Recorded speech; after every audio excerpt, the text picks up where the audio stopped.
frankly. Okay, so we are recording. Yeah, let's go. Why not? So Eitan just asked the question as we're still doing informal questions before getting started. But yesterday we raised the prospect of when we reconsider our lives and our mistakes, there's often that sense of wistfulness that, oh, if I could only go back and fix things. And I mentioned the Ramah. Yeah, I brought in the Ramah and Hilchos Avelus and Yerdea, that you're not allowed to tell people, imply that somehow that the plan that Hashem has is not ideal. I mean, certainly up until the point that the person dies, we daven and we believe that our tefillah has the potential. Hashem hears our tefillah and has the potential to change whatever it might change. We maintain, our hopes till the very end. So that's intrinsic to Emunah. But then when a person dies, and let's assume that halachically the death is actually a death, or sometimes there are all kinds of these stories about near-death experiences and incorrectly assigned deaths. But I'm saying once somebody dies, definitively, so then we're not supposed to regret it and look back. And that's true with our mistakes and things that we can't replay. And you're right, that on some level, there is a little bit of kfira, heresy in this idea that we would want to, and yet, and then I was riffing on the modern culture, and since H.G. Wells stimulated everybody with his time machine, I mean, this is just in my day, I can only imagine what's been in the last 30 years of media, but the whole concept of traveling and fixing and the butterfly effect, you can go back and, hi, are you? If you can go back in time and try to redo everything, and it's a fantasy, and of course it's very attractive, but it also leads a person to then, when you come back to the present day, as every fantasy must, then you look around and you say, oh, is that all? Is in the old jazz song, is this all there is? And we're not really shalem, we're not really whole with our surroundings, with our lives. And we're supposed to be makabel. We're supposed to accept, what our fate is. Doesn't mean we lack ambition. It doesn't mean we don't do our ishtadlus. Welcome back, Aviel. Hi, Rabbi. It doesn't mean we can't do what we can, but we also have to have a certain acceptance, which is, obviously major, powerful theme here. So how do we understand the episode in Tanakh with who's it, Elisha? And how Yonah was brought back was given to Chias Mesim after his mother cried and said, how could you take away this child from me? Good question. Really, really probing. Hi, Eliyahu. Hi, Rabbi. Yeah, good. I'm sorry, I can't help it. I would like to do much more than just greet each of you, and now I feel like it feels almost canned because you all then have to hear me greeting you all. But anyway, I am excited to see you individually and collectively. Dovi, welcome back. Here I go again. I mean, in a sense, I would want to go around a circle and we should share our favorite ice cream that we had in the last week, but let's not. Eitan, ask your question again. Let me get refocused. You asked. So we mentioned... Elisha the Shunamis. Right. So do we look if anybody remembers the story in Malachim Beis? I'm giving another shiur right now in Malachim Beis. It is just one. I'm enjoying it so much. I have a great group, and that always brings the best. But the material is so rich. Anyway, anybody who wants to come, you're also welcome. It's on this channel. It's on Sunday nights, 7:30. That's this Israel time at 7:30. So I mean, it's a totally different crowd, a different dynamic, but doesn't mean certainly you would contribute and add a lot to it if you want to come. Anyway, we learned about Elisha, we learned the Shunamis. We're talking about accepting one's fate, being makabel, what Hashem sends us. Yaakov Greenspan, it's nice to see you, or nice to see your name at least.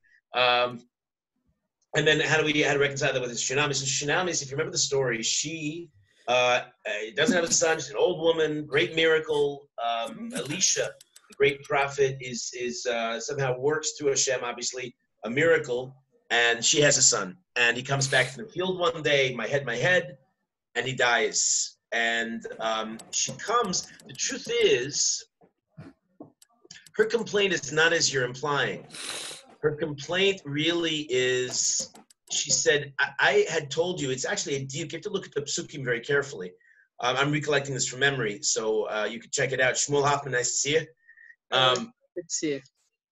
So she's saying, I told you not to disappoint me, to get my hopes up. For a woman like this, she's the epitome of Emunah, and somebody who, of course, would want to do anything to transmit the Masorah, the Torah, to the next generation, and to, in a sense, to tease her, to set her up for this cosmic prank almost. I'm going to have a son, only that he should die? Why put me through this ordeal? Like, why? And you set it up, and I asked you not to disappoint me. So what she's really saying, it's not regretting, as she's saying, what did you do this for? And in those days, we had a Navi where you could ask such a question and he could potentially give you an answer, meaning it's not a rhetorical question. For us today, we don't have prophecy. So all we're doing is screaming into the wind. When we have our claims and tainas, and you hear people talking about when they go to Olam Haba, if they ever get there, I want to imagine these types won't really make it that easily there. But they're gonna bring a Kadosh Baruch Hu to a beis din. They're gonna sue him for all the damages, and we don't know. We don't have any access to nevuah. We can't really access the real understanding. I mean, as if no human being could really understand Hashem's ways. And that's, of course, where we're going in Iyov in a profound way. We unexpectedly went from the very beginning, got deep real quick. I encourage you, especially those of you who are taking this for credits, that half and half, it looks like, out there. So some of you have been really good. You come on, you're there for the beginning, you're there to the end. I ask you to keep your video on so that you can be engaged and involved in this instead of multitasking and getting an easy credit. Also, you should stay till the end. Come to the beginning, stay at the end. I mean, let's make this a real class. It makes it more serious that way. And as always, I invite and encourage good participation. Many of you have had wonderful insights, and we're just a few days into this. The truth is we're well into this. I don't expect this is going to go indefinitely, and we'll brainstorm if we want to continue doing this, our next exciting topic. I have a few things that I'm developing. I have one thing right now I'm developing that I don't think it'll be ready in time, at least not in the immediate next few weeks. But I have a new unit, a new file I'm developing on evolution, trying to answer Darwin. I've done it in the past. I have something that I'm not satisfied with, and I hope to do it on a whole new level. You'll send me requests and caches, and we'll consider other topics. Anybody have an important random question? I don't want to cut anybody off. Good. I want you to feel like this is a good forum for anything here. If anybody wants, I don't know what kind of access you have to rabbis and rabbi types. And of course, as always, after the class, people hang out, and we have some of the best discussions have been when everybody else has left, and then we really get down to business. One little piece just to share with you. A couple of my students, well, actually, one of my students this year is learning with one of my. I don't play any favorites. I don't have favorite students. I'm one of my favorite students of all time who will resonate with Eitan and Yaakov. That would be Avi or Avram Magarefta, who's here learning in the Mir and recently engaged. And I set him up learning with one of my students. And one thing led to the other, and he encouraged my student to get a filter on his smartphone. Well, that's a major spiritual move. I think I don't have to explain that today. It makes a total difference in life. Ezra Schwartz, who's ordinarily here, he's not here tonight or today, but Ezra Schwartz, I had him speak when he dropped by Yeshiva one Shabbos, and he spoke about, he went to Torah's Moshe, he was in Torah's Moshe, and they don't allow any smartphones, so he went cold turkey and just got rid of the thing. And he described the comparison between life before and after. He said, when I got rid of the smartphone, I started to live.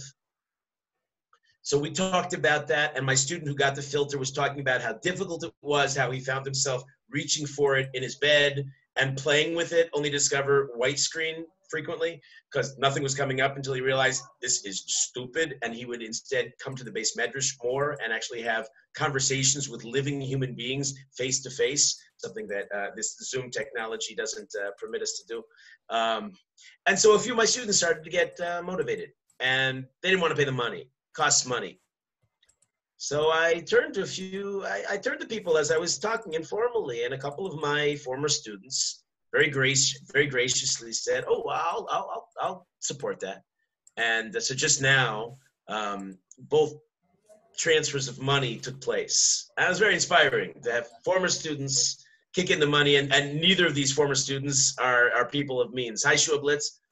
Neither of these people have much money, but they know how meaningful such a gift and what a game changer such a thing could be. And of course, my students who received it were also very grateful. Just wanted to share that. I know a lot of you, that little episode would resonate with you.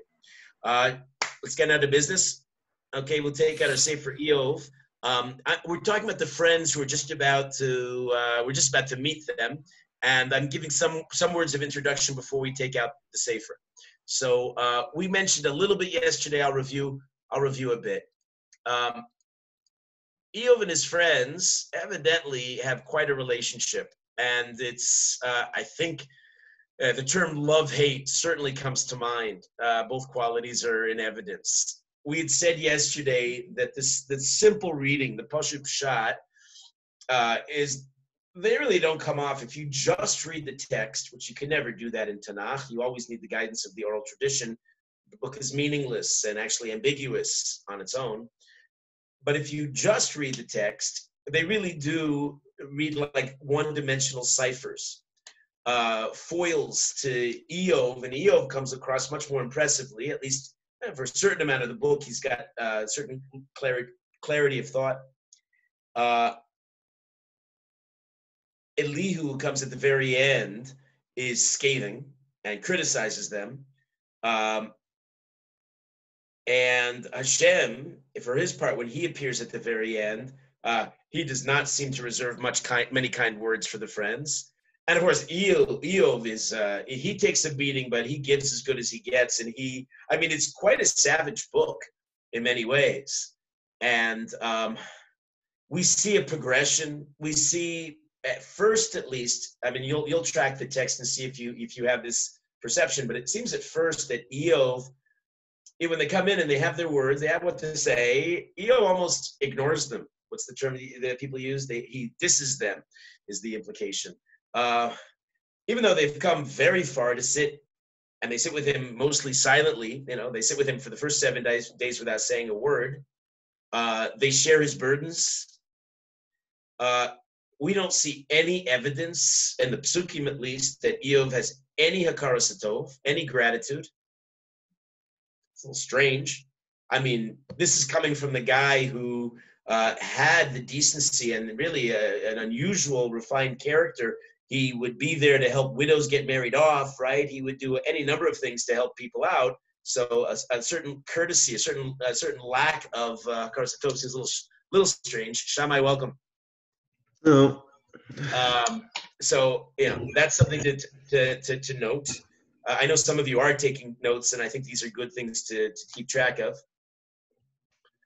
The chapter later on in chapters 29 and 30, we find Iyov seemingly waxing nostalgic for earlier days, better days. But it's interesting. He must have shared some good times with the friends. You wouldn't know it from his words. He has nothing kind to say to them. By the way, this idea, when the friends come and they sit with him 7 days, this is the source in halacha. Certainly we know external to this, we're supposed to do nichum avelim, the mitzvah of comforting the mourners. But the idea that you're supposed to go and sit silently comes from here, comes from Iyov and his friends. Is that a familiar halacha? Yeah. For anybody who's not familiar, it's profound and gorgeous. You go, you have to make sure the person has food. So you come, usually if you're a neighbor or somebody close of kin, you bring some pot roast or you bring some casserole, and you go over, and depending, you're there. It's one of the exercises in all of our way of life. It's one time where we try to exercise pure selflessness. You're just there for the mourner or mourners, and you sit down, and if they're quiet, you're quiet. And based on social mores, it can actually get really awkward. Has anybody experienced that? Because, we're blabbers. We like to talk. Some of us more than others, guilty as charged here. We're talkers, right? So, the prospect of going and just having no connection whatsoever, Okay, well, that's challenging. But it comes from here, and the reason why it's so profound is that we're not dealing with an ordinary social situation, and a mourner is experiencing extreme grief. I mean, we assume, maybe not, but we have to assume that there's going to be some grief, and sometimes words can't capture it. And so you sit there quietly. If they try to speak, certainly you respond, Yechiel, welcome. Hey, Rabbi.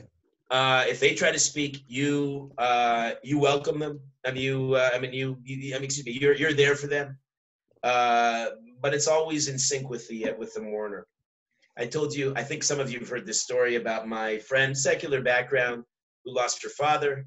And this is many years ago, but and there were secular Israelis, but they observed some kind of ritual where there was an avelus. But of course, nobody knew or cared about the proper protocols, so they went and they did what they did. And one of her father's friends came over and saw this. Tammy was sad, shockingly, at her father's shiva, and he said, "Come on, Tammy, cheer up." And I remember her reflection. She said, she held herself back, but she said, "No, I lost my father. I'm not going to cheer up." So people have difficulty with this confronting death and confronting the real issues. Really, in a sense, and one of the reasons why I think Iyov is so spectacular a study is that it really forces all of us to confront these and many, many other issues, things that don't tend to come up in our daily lives, if ever. It's one of the reasons, especially in the contemporary world, which is all materialistic and all about me and all about now and all about youth, in which we kind of push off death and suffering and all its implications, so we don't have to stare it in the face.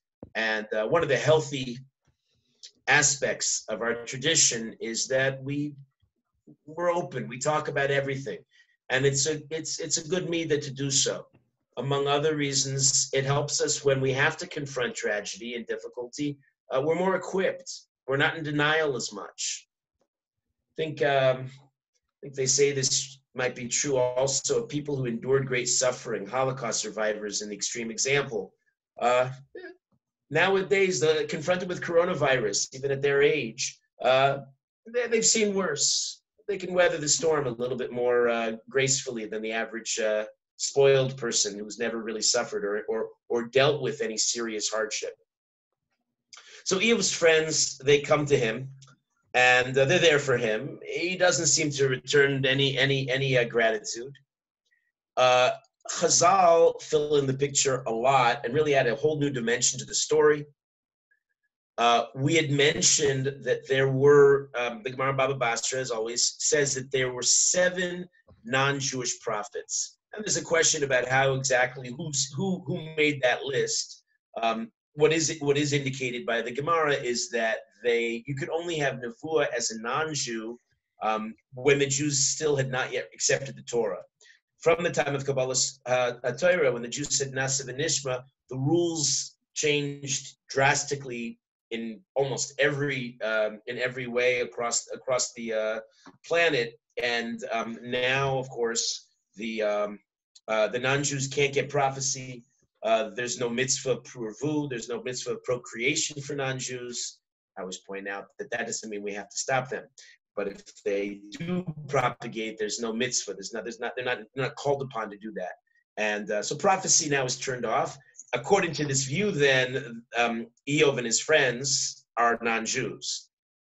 In the Gemara, too, to just add to the ambiguity, there is a strong line of opinion that says that they are Jewish, in which case we have to reconcile this differently. But let's stick with the possibility that they are all prophets. Then the Gemara indicates if they were prophets, then their words are not just local and personal. They're actually expressing ideas that are meant to be musar, prophecy, insight, rebuke, all of that combined, and really that's what prophecy is, for the nations, for all humanity. And so we should read a certain sort of universal truth, at least they're trying to get at some universal truth, something big, maybe a pretension to something big. It doesn't always work out, but in their words. It's interesting, remember this, the others who make the list, Bilam, his father Beor, A Navi in those days could be, shockingly, a Russia. Could be a bad guy, but that's unusual. And the only reason that Bilam has prophecy is to show the nations that there's a counterpoint to Moshe who really didn't merit. Ordinarily, though, and Rambam describes this in depth in the Moreh Nevuchim and the Guide to the Perplexed, ordinarily, to get prophecy, you got to be terrific. You got to be a fantastic human being on so many levels. And there are levels. There are 11 levels of prophecy that the Rambam enumerates. A person has to be holding. They have to be kind, and they have to be generous, and they have to do and keep halacha properly. They certainly can't be bumbling fools. And so our impression of these figures as such, as kind of almost the Three Stooges, Chas v'shalom, they're really not. I mean, there's something deeper here. So we have to read the text accordingly. The Medrash in Koheles Rabbah tells us that they had Ruach HaKodesh, a certain divine spirit. Another Medrash in Yalkut, Iyov, says that Eliphaz, who's the first of the friends that we're going to meet, was a tzaddik, and it identifies him as the same Eliphaz. Not everybody agrees with this, but there's a famous Eliphaz who's the son of, anybody know? Esav. Yeah, Esav. Right, wow, who expected to find Esav in the narrative about Iyov? But according to the Medrash, he had totally disassociated with Esav and Esav's evil ways, and is really a great person, according to the Medrash. Rounding this out and trying to give us a sense of the complexity. The Gemara says in Baba Basra, the term O Chavrusa O Misusa applies to Iyov's friends specifically. It's a famous term. It comes up, we said yesterday, Choni HaMa'agel uses the term, his last words before he dies. But the notion that we're social creatures, I don't know if anybody else is feeling it right now, but this period, we're all kind of in our bubbles. What an application this is, looking out, right? We're connecting by being totally disconnected. We miss our chevra, no? We miss each other. We miss our friends. I'm so excited. Finally, I've been going to yeshiva for over 2 weeks now. Finally, Monday, my good friend, Rabbi Pittam, came. And I wanted to give him a bear hug, but I gave him a hearty wave from a healthy 3-meter distance. Very heartfelt wave. What's up? Yeah. Well, we do what we can right now. But this idea of camaraderie, we need each other, no? We're human beings. Giving Rabbi Pittam a bear hug always seems like to be borderline dangerous all of the year, You might just like... Levi was great. I almost heard everything, but say what you just said again, a little slower. I said giving Rabbi Pittam a bear hug any time of the year seems a little bit borderline dangerous sometimes anyway. It's probably true, right? Depends on it. Right. Depends how excited he is. If his tie is in his mouth, I wouldn't go near it's him. Over. Yeah, no, it's dangerous. Yeah, the bad sign. This notion of camaraderie and how deeply we need it. O chavrusa o misusa. Give me liberty, no. Give me a friend or give me death. And of course, friendship, from our definitions, is synonymous with chavrusa, which is a study partner. If you can't learn from your friends and they can't learn from you, well, that's not friendship. Knei lecha chaver, Mishnah tells us in Pirkei Avos, you have to go out of your way to acquire a friend. Shouldn't be a relationship that you fall into casually. As we find, certainly in the general society, most friendships, why are they friends? Don't know. I don't know. He lived next door to me. We both like Deep Purple. Random reasons people fall into friendships. Our way of doing it, ideally, is that you find somebody with great midos that you admire, and you try to pursue him as a friend. I mean, not like a stalker, please, but like somebody that you want to be connected to. And of course, the obvious question is, if you want to be connected to him, as Groucho Marx put it, why would I want to be a member of a club that would accept somebody like me as a member? That whole double think that we have in psychology. Why would he want to be friends with me? Well, make yourself worthy that he would want to be friends with you. And in another discussion that I've had, many of us have taken up when we talk about many dimensions having to do with same-sex attraction. So one of the tragedies of the modern era for men particularly is the sense, because of their deep insecurity in this whole area of gender, the sense that if you get too close to any other man, somehow, not this way, right? But then what does that mean about our ability to form close friendships, emotionally healthy kinds of friendships, which human beings need? Women have it easier on this score. They're more naturally sociable and have no problem extending themselves emotionally. So when we meet Iyov and his friends, and the way Chazal describe it, it's really it's the prototype. It's a model to envy. You should look at them and say, "Wow, I want that." Listen to the dimension as Chazal described it. Most of this is in Baba Basra, as of course much of the discussion of Iyov is. So we find that how close were they? We'll see that the Rambam says they're close intellectually, and in fact, the Rambam has a fantastic piece that we'll go to. I don't want to. There's so much in the Sefer. What I am trying to do is not oversaturate you. I'm trying to. Every night we're tackling different themes, but we'll get to this. B'ezras Hashem, Rambam understands nothing less that each of them signifies a different view of theodicy, of suffering in the universe. More on that later. The Ramban and Rav Saadia see them in a different way. We'll talk about that too.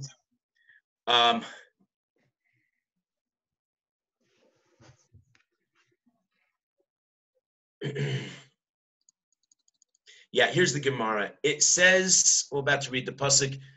Well, you know what? Let's take out as I illustrate this point. Let's see how they come to us in the pasuk, and then we'll start giving the background of what real friends are. It's quite striking. We left off with, I think we're in the second chapter, Pasuk Yud Aleph 11. Please correct me if I'm wrong about this. But I know I'm right about this because we only did a little bit in the Psukim yesterday, and the last exchange we saw was between Iyov and his wife before she goes away for the rest of the book. And now we find, I'm going to read in English, verse 11. Iyov's 3 friends heard about all these calamities which had befallen him, and each came from his home. Eliphaz, the Temanite, that's Yemen, presumably, and Bildad, the Shuchite, and Sophar, the Naamanite. Oh, the anglicized names. In Hebrew, you'd say Bildad HaShuchi, but Sophar HaNamosi. And met together to mourn with him and to comfort him. They looked from a distance, but could not recognize him. So they broke into loud weeping. Each one tore his garment, and they threw dust into the air over their heads. They sat with him, I'm in the 13th verse, they sat with him on the ground for 7 days and 7 nights. None spoke a word to him, for they saw that the pain was very great. Afterward, Iyov began to speak. You know what?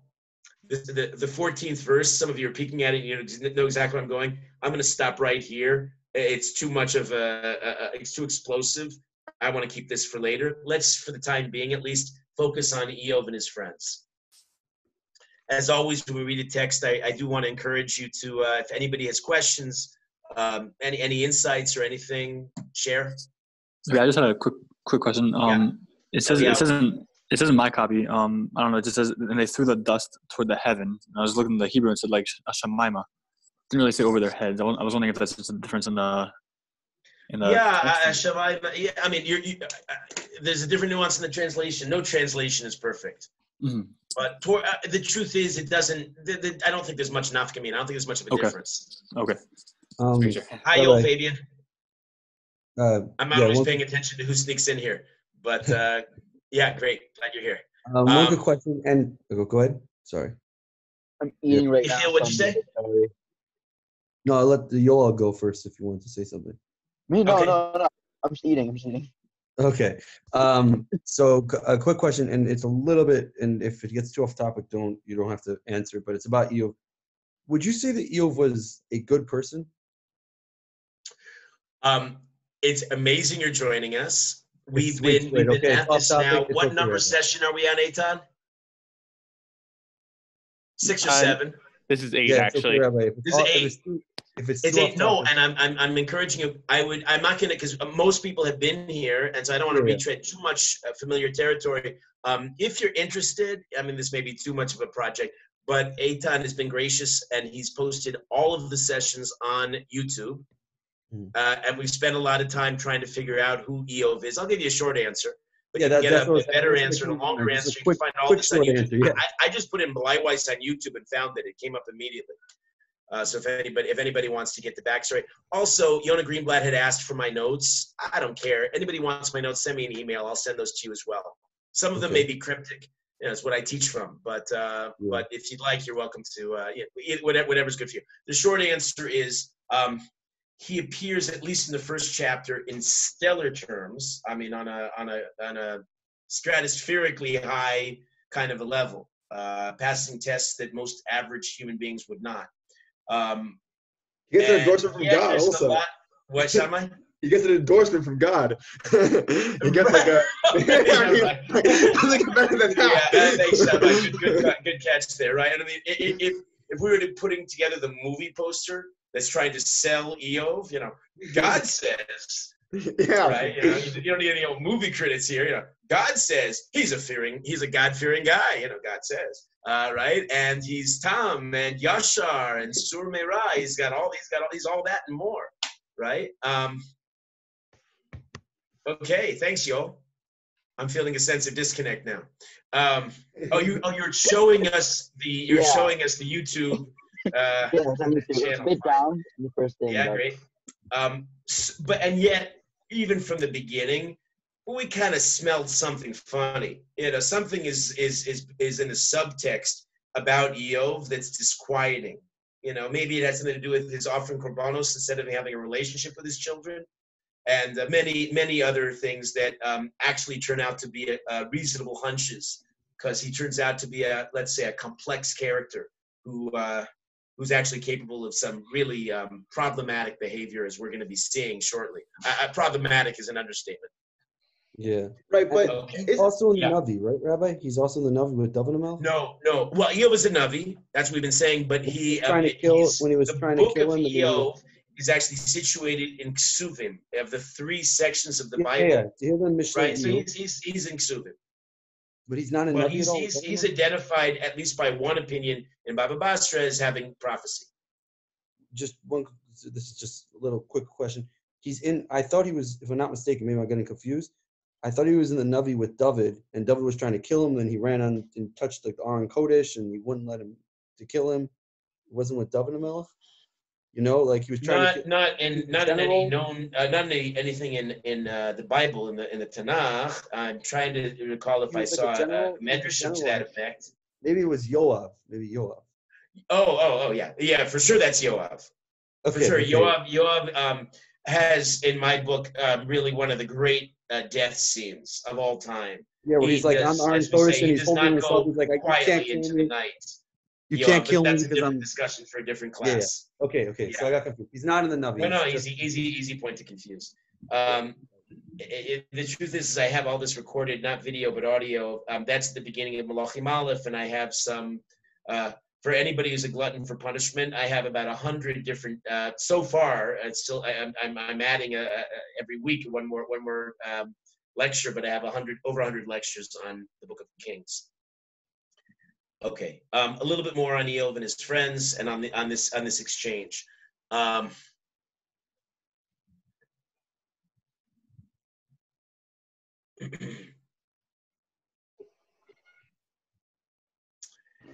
This pasuk in 11, it says, they vaisvadu yachtav. They come together. They form a vad, which is a committee in modern Hebrew, and it's a gathering. But there is a sense of profound unity that one finds occasionally. I don't know if everybody has friends like this, but you do hear of people with particularly tight friends who are just there. And the Gemara tells us that all of them simultaneously entered town, Iyov's hometown. They all came through the same gate. It's a striking scene. Of course, what other scene comes to mind when you hear this? The opposite being the brothers. The opposite. Of course, the opposite scene is when the brothers are coming in to find Yosef in Egypt, and they all come in different gates. And of course, that was strategic because they don't want to be suspected of really being brothers, but it also represented with the sale of Yosef how indeed they were divided. So in a sense, I think the reference is intentional here in the pasuk. It's almost showing the exact opposite dynamic existed between Iyov and his friends. How tight they were that they came, and we're going to see from four corners of the world, they came from totally opposite directions, but they were so much, we would say, on the same page, so united in emotionally and spiritually that they entered through the same gate. Again, it's all the more remarkable because they lived not only far apart, but a distance of what's called, the Gemara says, 300 parsim, which is Persian miles. Chazal say that all of Eretz Yisrael is 300 Persian miles. All of Eretz Yisrael is 400 Persian miles square. So they each traveled a great distance. Now the Marsha points out, Marsha is one of the go-to important commentaries on a Gadita. This is a Gadita that we're discussing. He wonders, he said, well, if they came in, it was such synchronized choreography here, they must have all heard the terrible news simultaneously, but that's bizarre. How did they know? I mean, it wasn't through SMS. So the Gemara tells us, Gemara connects the dots, and it gives a couple different possibilities. According to one view, they each owned a crown, and on the crown, the names and the faces of all of them were engraved. And when one of them experienced suffering, the image of that person and his name appeared on all the other crowns. It's sort of like an ancient version of a friendship bracelet, right? But with mystical properties. What do they do nowadays? I guess you get mutual tattoos that maybe glow in the dark, but these were better than any of those gadgets. So there's a sense almost that they had this kind of intuitive, somebody was suffering and one of them jolted and said, something must have happened to Iyov in the middle of the night, and the wife says, what was it? Right? They were that connected. Apparently such a friendship, such a kinship is possible in this world. Another opinion is the same basic story happened, but instead of crowns, they had trees. Trees, recall anything? Nobody remembers. We had a discussion in one of the earlier lectures on trees and the role that they play in Iyov. Eretz Utz. Eitan, you're so sharp. Eretz Utz is at the very beginning of the book. He comes from Eretz Utz, but the Gemara is bothered. We don't know where Utz is, so it connects it with Moshe's famous comparison of Iyov with a tree, somebody who's such a solid citizen, such a contributing member of society. He's a tree with all of his merits. And so, as it were, all the friends had a tree, all with the names and faces engraved. And when one of them was in trouble, they all knew about it. What's another reference I'm trying to make? Isn't there some of you are comic book fans? Isn't there something in the comic book cosmos that when one of the superheroes is in trouble, they all of their respective dings and alarms all start going off? No? It's basically SMS, so. Okay, fine. I was gonna say for the literary people, from Harry Potter, Mrs. Weasley's clock, which when one of the kids were in trouble, it would tell her. Oh, okay. Well, that sounds like quite a similar parallel here. I that's certainly Adam, not from my cultural time frame. Rava is the one who connects us and said that this is why people always said this phrase, O chavrat kechavre d'Iyov o misusa. Either I want friends like the friendship circle of Iyov, or I want death. Because these people are so loyal to one another. Again, they traveled this great distance, and all they got was a mere sign. And you realize, these miracles, somehow they could misread them. They could show up, and Iyov could say, what's the problem? And it was all a mistake. But that's how devoted they are to one another. The verse tells us they come limnachamo, to comfort him. clearly in the text and also in Chazal in the Gemaras we've been quoting, we're going to see this, and maybe I'm giving a little bit of away by revealing this, but they come to comfort him. Wow, do they fail abysmally. They do everything but comfort Iyov. They antagonize him. They agitate him. But their prime objective, apparently, was to comfort him, and that's the mitzvah. That's what we're supposed to do for our friends, be there for them. Listen to how Iyov, at one point in the 19th chapter, responds to them. I mean, if you have any doubt about whether they succeeded in comforting him, he says like this. He says, why do you pursue me as if you're God, as if you're Hashem himself? Is my putrid flesh not enough suffering for you? What's he implying here? That they're there to hurt him too. Yeah, they're there to hurt him, but almost the way he phrases it is my putrid fret not enough for you, as if you're almost deriving some kind of sick pleasure, some entertainment value by watching me writhe and roll around in the dirt. Yeah. Okay, so we're getting a clearly mixed message. They are the epitome of close friends, but apparently that's the backstory that we never see, because in the text itself, they are at it. And they're, I guess the way you can say it is, they're just not nice. Okay, so we're going to have to grapple with this seeming discrepancy. By the way, all this is possible. You can have people who are extremely tight and in a sense, maybe almost because of their closeness, can let each other have it. And when that happens in the proper way, it manifests as something, well, it's something that you find why it was, it was in last week's Parsha, because everything you're learning is in Parsha. What am I referring to? Obviously, big mitzvah. When friends let friends have it, that's called the mitzvah of Tochacha. Thank you, Ari. Tochacha. We're supposed to rebuke your friend. That's what characterized. That's what friends are for. Right? That's what we do. Because if we have blind spots, I'm stuck in my own loop until you, my friend, can point it out to me.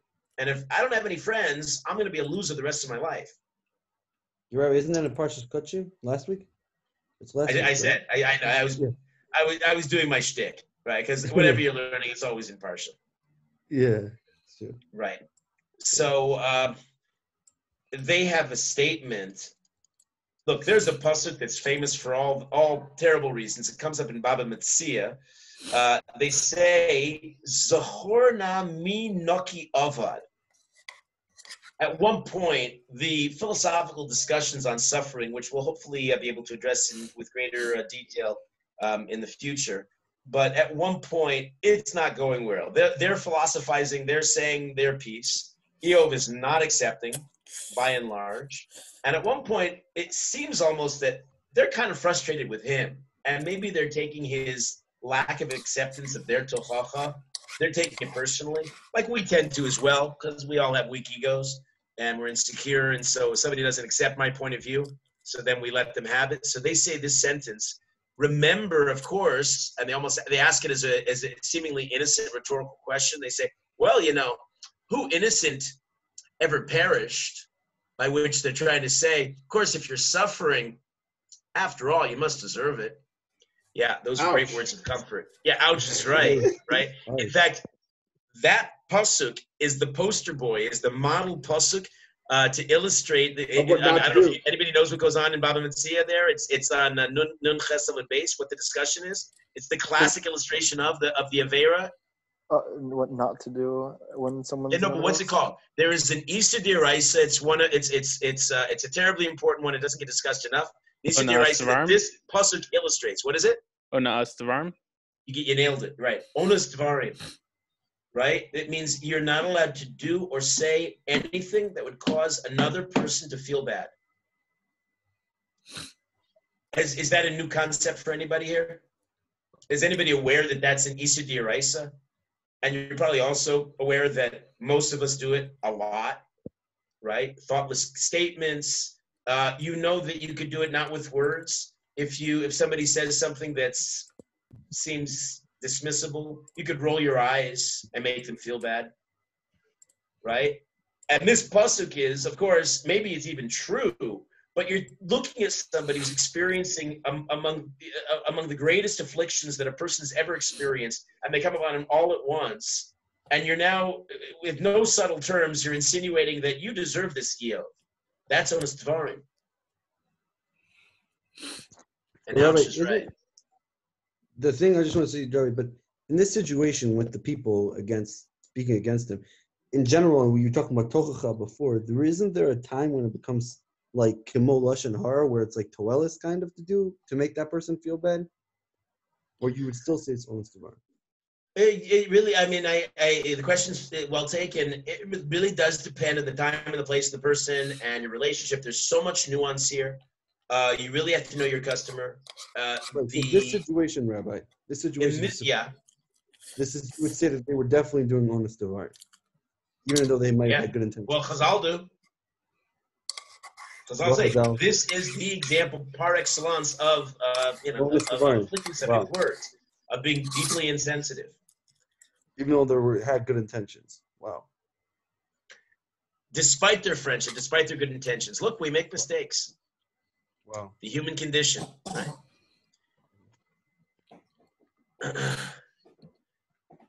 Their words impact Iyov. And evidently, they cause him, I mean, what's the way people use the term nowadays, trigger. They trigger him. They cause him to reach a level of almost what we call giduf, which is a blasphemy. It may not actually reach the level of outright kfira, although you'll be the judge as we start to hear Iyov's responses. But they push him to the wall. You know how that happens. You know how you ever get in one of those heated arguments? And it becomes not so much about the content of what you're saying as much as who's going to win. It gets personal and emotional. And so you find yourself saying stuff that you yourself don't even believe, but you got to say it to win the argument. So that's the sense that you have, that they push him to the wall, and that's how they're able to impact him. Something that he was a pro, he was successful in avoiding all the time before they arrived. Remember what we talked about last time, B'cholzos, with all of this, lo chata Iyov b'sfasa. Iyov didn't sin with his lips. Well, that changes. The verse says in 12 that we read tonight, v'lo hikiruhu. They didn't recognize him. Wow, that's quite a state. That happens sometimes. Has that ever happened to anybody? I saw somebody who I have been particularly close to, but maybe drifted from, and I visited. I paid a Bikur Cholim visit, and when he opened the door, I had to, Baruch Hashem, I've worked on my poker face. I guess that's what you have to have when you're a therapist. But I had to work on myself not to gasp and stare. It was not the same person I was looking at. Has that happened to anybody? Yeah. Like what changed? His emotions. Well, you know what a lot of what happens in life, and I guess I've been tracking it now for 54 years, suffering actually can have a physiological impact on a person. Right. Like the presidents, they always age. Nice. Yeah, right. Absolutely. All those famous pictures, Lincoln and Obama, and right. The Queen never ages. Trump remarkably seems the same, but yeah, he doesn't care. He's not stressed. The Queen will never age. Right? Well, let's not digress there. Too tempting. Yeah, but not just presidents. People you see sometimes are emaciated, they can't eat anymore, or the opposite, they tend towards obesity, or any number of other afflictions that happen. And then what a poignant moment. The friends come, and these are brought to us as the tightest of friends, and they can't even recognize Iyov. Just not the same person. I can argue, I guess, on a prosaic level that, okay, he had shchin from head to toe, so the suffering itself looked particularly ugly and gruesome, but okay, they didn't recognize him. So I remember when my mother had such a close friend, 7 o'clock in the morning, like clockwork, she called, and wonderful, vibrant lady, sense of humor, bubbling kind of a personality, and she got what in traditional Jews call the machala, serious disease, cancer, and it ravaged her. And my mother said in the last visits, there was no humor anymore. It's almost like she was depleted of her essence. By the way, that's not inevitable. Part of having these discussions, part of learning a sefer like Iyov, it's meant to really stimulate this level of discussion and hopefully introspection. I know that after we've finished discussing this, it gives me a lot of food for thought.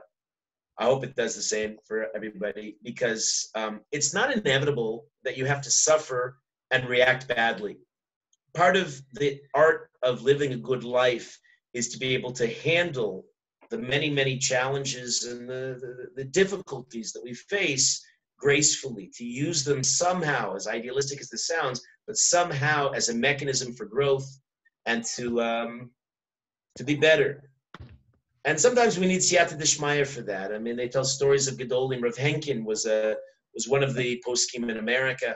Maybe not quite as famous as Rav Moshe, Rav Yaakov Kamenetsky, but one of the big poskim. And in his later years, like so many people, he suffered from dementia. But they said about him that he was babbling. But anybody who listened closely, apparently was all psukkah de zimra. So some people have life defeat them, and other people, okay, we decay, we decline. That's the physical world. That's the nature of life. But some people build themselves up to such a degree of kedusha that even when the mind is gone, it's all beautiful praises of Hashem that come flowing out. The pasuk says in Eliyahu, you were picking up on this, that they threw the dust to the heavens. Some suggest that they're so mortified. Maybe the gesture, it's a spontaneous one. Maybe the feeling is, "Oy, this shouldn't happen to anybody," by which perhaps they're thinking, "This shouldn't happen to me." There is often that. We have a selfish quality innately that we see terrible suffering, and especially in your own peer, and immediately you think, "Wow, he's my age, right? This could be me." Again, from Iyov's perspective, not so comforting. Thanks, friends. Okay.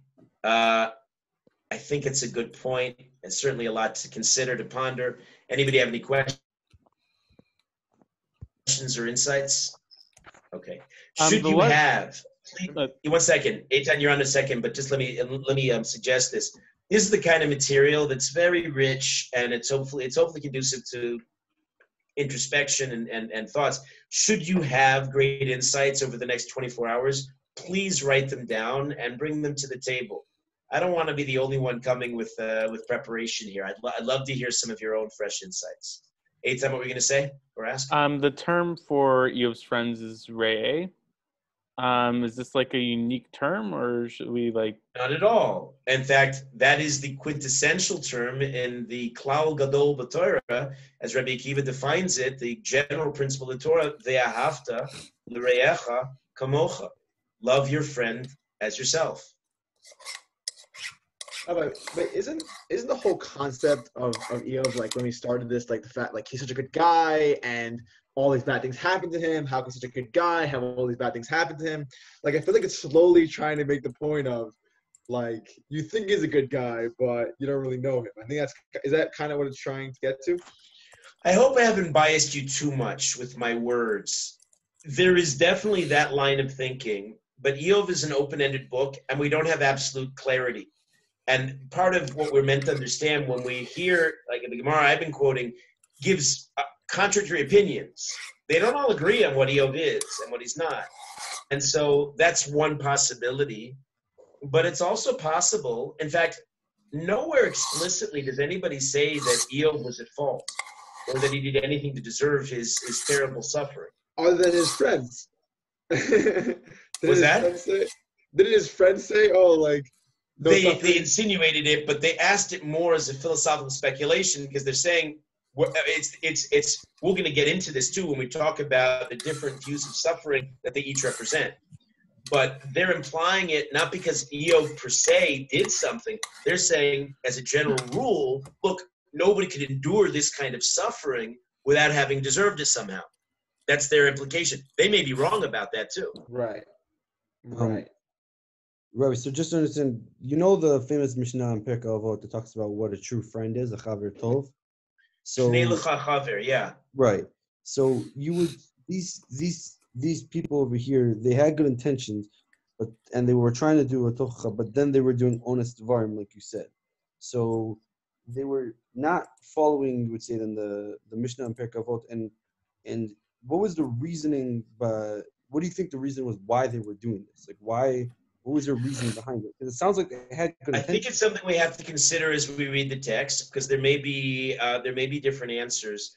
I think the simple pshat is they're described as in stellar terms. They had their virtues and they were tzaddikim, but even tzaddikim blow it sometimes, and it was an oversight. And sometimes, for me, it resonates. I'll tell you, because even with the best of intentions, good people mess up.